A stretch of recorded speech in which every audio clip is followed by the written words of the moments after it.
Il manque certaines informations dans votre tableau Excel Web App. Sachez que vous allez pouvoir revenir sur le contenu de votre tableau en insérant de nouvelles données, soit de nouvelles lignes ou encore de nouvelles colonnes.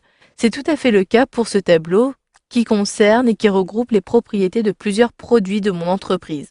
Je désire, pour des questions de lisibilité, d'avoir à la fois une marge sur ma colonne de gauche, à gauche de mon document, et également en haut, c'est-à-dire que je vais devoir ajouter une nouvelle ligne. Pour cela, j'ai plusieurs possibilités. Soit je sélectionne ici la première ligne où je positionne mon curseur pour, après, depuis l'onglet Accueil du ruban, choisir un outil d'insertion, et à partir du menu, il me suffira de cliquer ici sur Insérer des lignes, et automatiquement, vous le voyez, j'ai bien ajouté une marge au-dessus. Je vais pouvoir également faire cela à l'aide d'un clic droit. Je vous montre avec la colonne. Je clique à cet endroit-ci et je clique droit. Vous le voyez, j'ai ici la possibilité d'insérer de nouvelles colonnes. S'il s'agissait d'une ligne, je clique droit à cet endroit-ci, j'ai inséré des lignes à la place d'insérer des colonnes. J'insère donc ma marge à gauche. En cliquant sur Insérer des colonnes au niveau du menu contextuel, j'ai bien ajouté une marge à la fois en haut et à gauche de ce tableau. Mais cependant, dans ce tableau, il me manque des informations, et notamment la catégorie pour chacun des produits de cette liste. Je vais donc, entre la colonne Produits et TVA, ajouter une nouvelle colonne. Pour cela, je dois sélectionner la colonne de droite, puisque chaque insertion se fait à gauche de la sélection.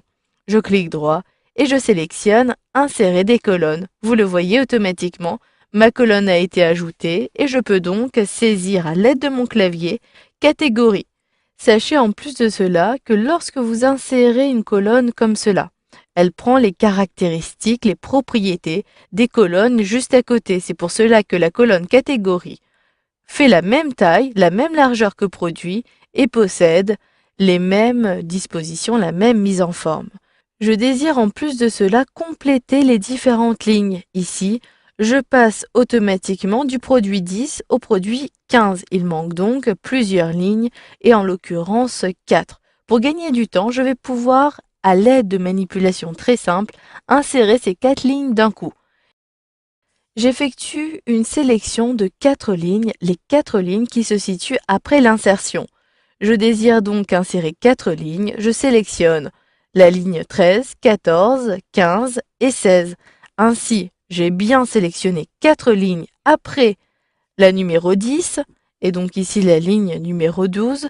Je vais donc soit utiliser un clic droit pour préciser insérer des lignes ou encore vous pouvez utiliser le menu déroulant. Soit je sélectionne insérer des lignes et au final je peux également utiliser insérer des cellules et décaler vers le bas pour insérer 4 lignes supplémentaires. Je vous montre, si je clique à cet endroit-ci, automatiquement 4 lignes ont bien été créées et entre la ligne numéro 10, excusez-moi, plutôt l'identifiant référence produit 10 et la référence 15, ce qui me permettra de compléter mes différentes références. Je peux ajouter 11, 12, 13 et enfin 14. Voilà, vous avez donc vu dans cette formation comment ajouter de nouveaux éléments dans Excel Web App en insérant de nouvelles lignes et de nouvelles colonnes dans vos tableaux.